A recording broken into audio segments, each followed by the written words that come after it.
Okay, let's talk about this beating up these chicks in the MMA.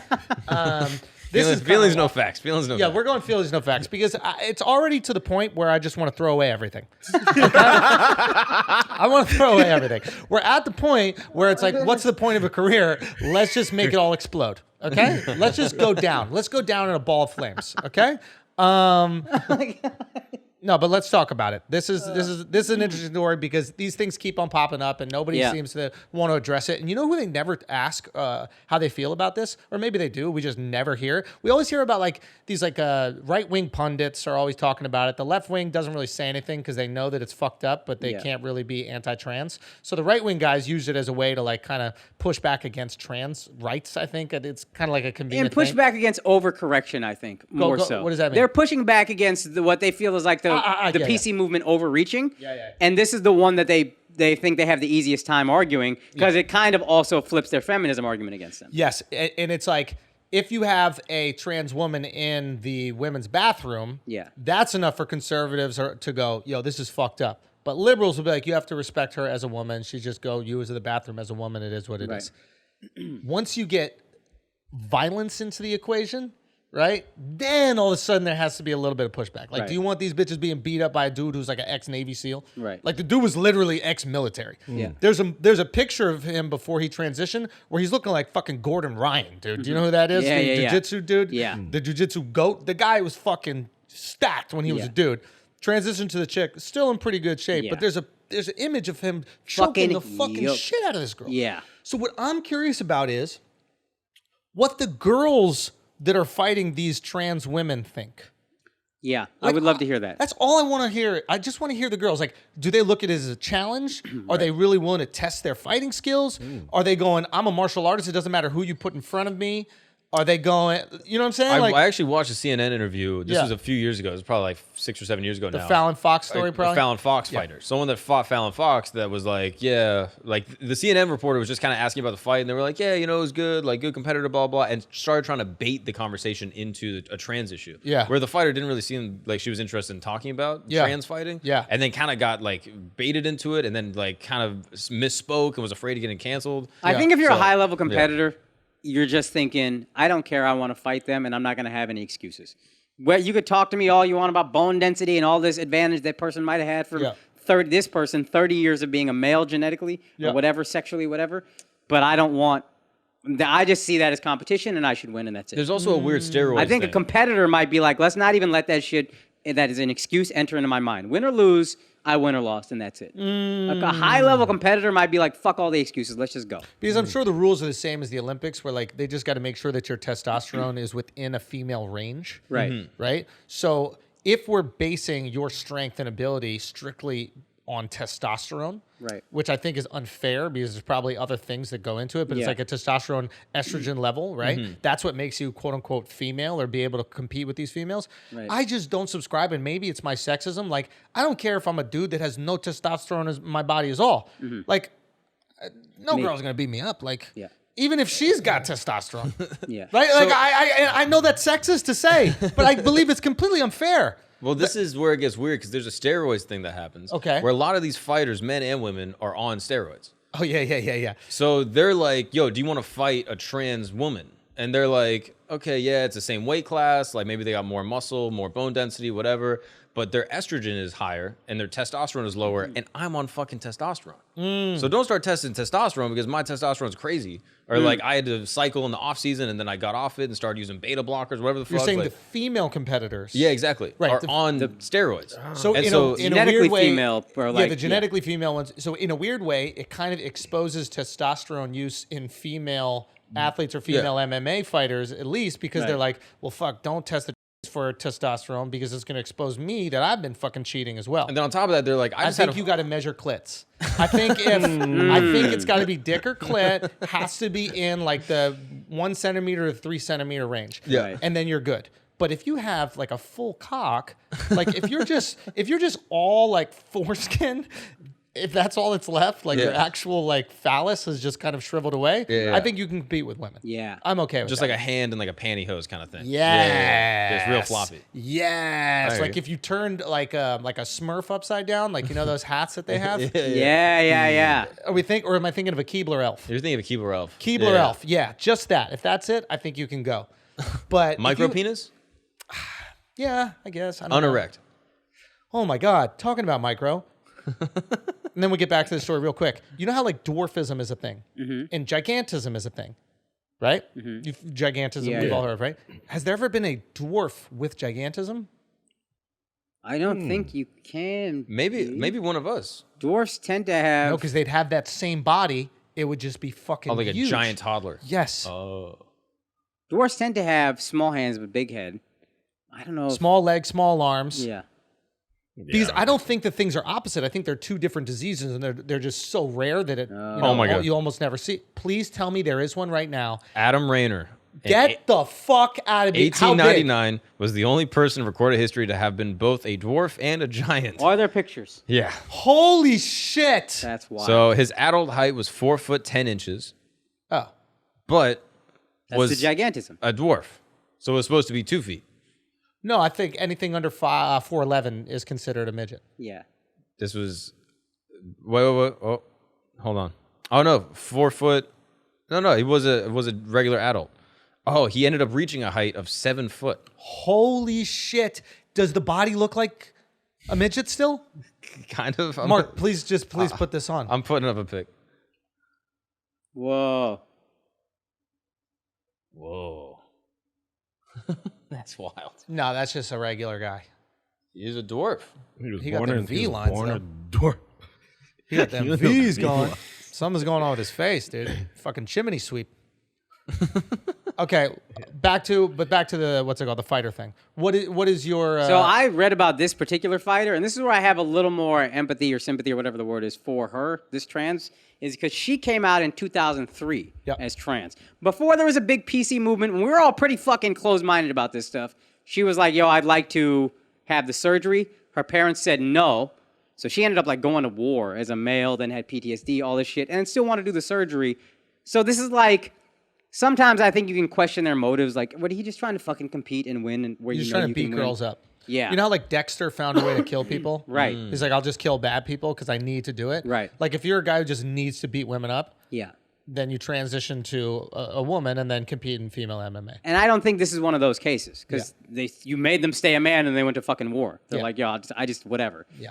Also, I was thinking about this issue and I was thinking, won't this just sort itself out with enough time? Like if trans athletes keep transitioning and then dominating and winning and like taking all the championships in every women's sport, we're going to eventually like, yo, this shit got to stop.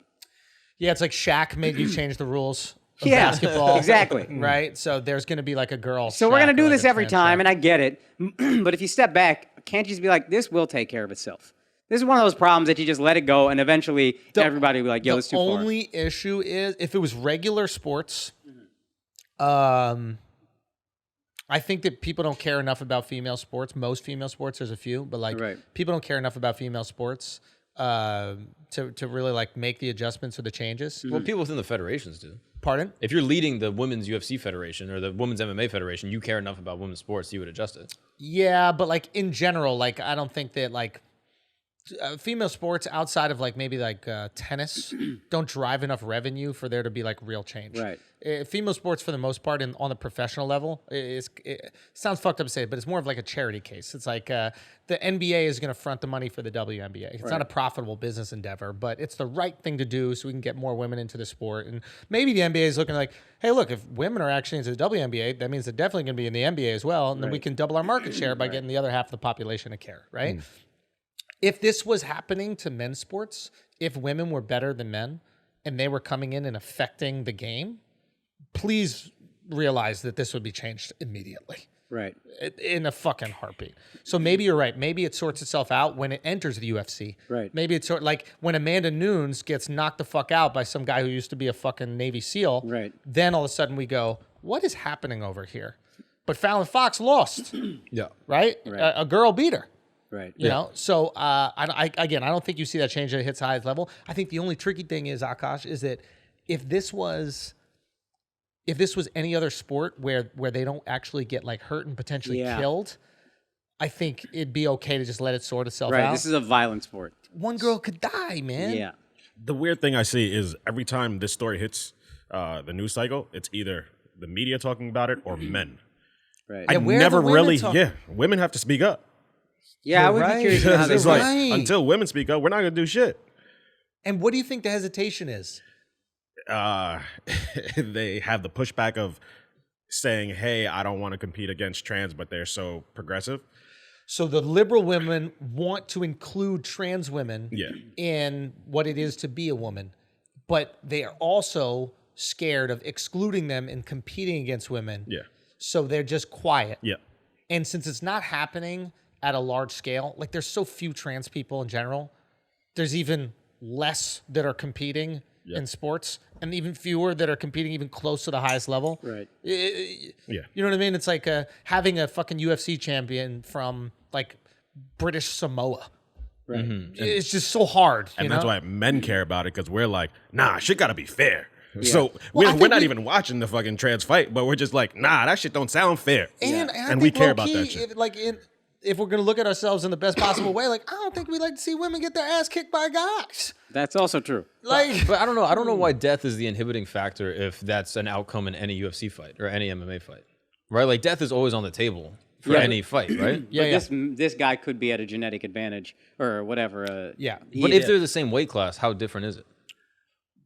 Well, I mean, But if they're both fighting at 130, though. There's a lot of like... Well, a guy at 130 and a girl at 130 aren't the same, right? But on like estrogen blockers and all that shit, I'm like... That's the thing that we don't know. We don't know if a guy's testosterone levels reduced to to a woman's testosterone is going to be the same. I mean...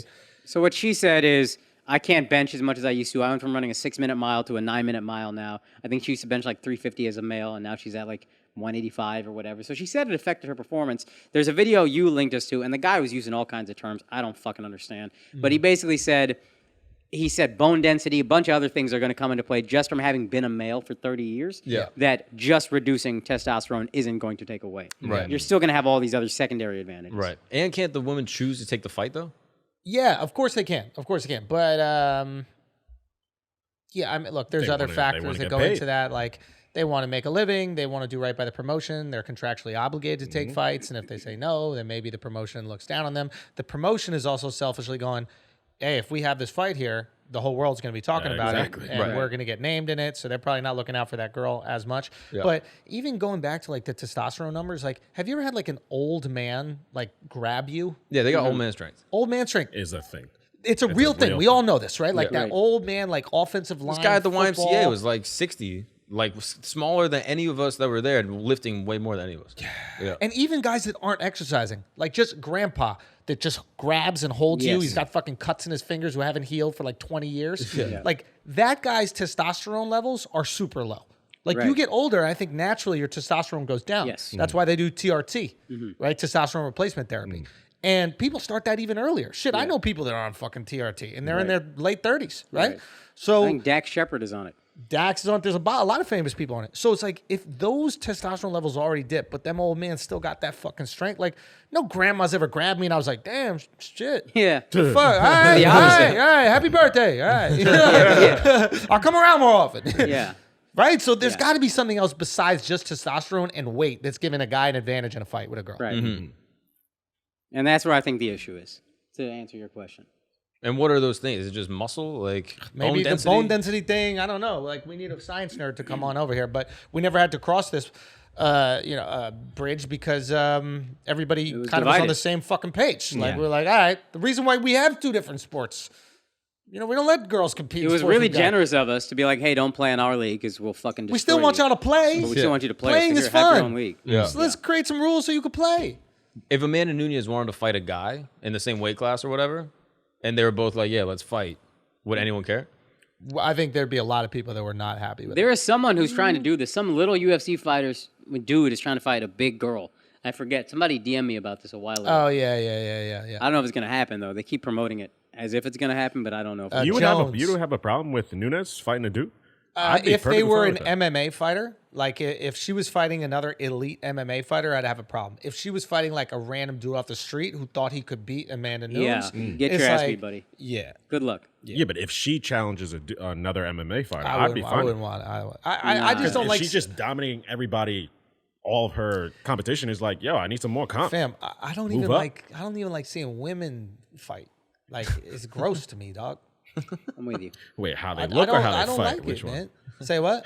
I said how they look or how they fight. Which one? No, both. But like seeing them like fight, like they're bleeding and fucking heads all swollen and shit. Like it's uncomfortable, but some of those fights have been incredible. Yeah, but they should be. Should they be allowed to? Huh? Should they be allowed to? Anything that makes me uncomfortable should be allowed. That you have to curate society based on your comfort.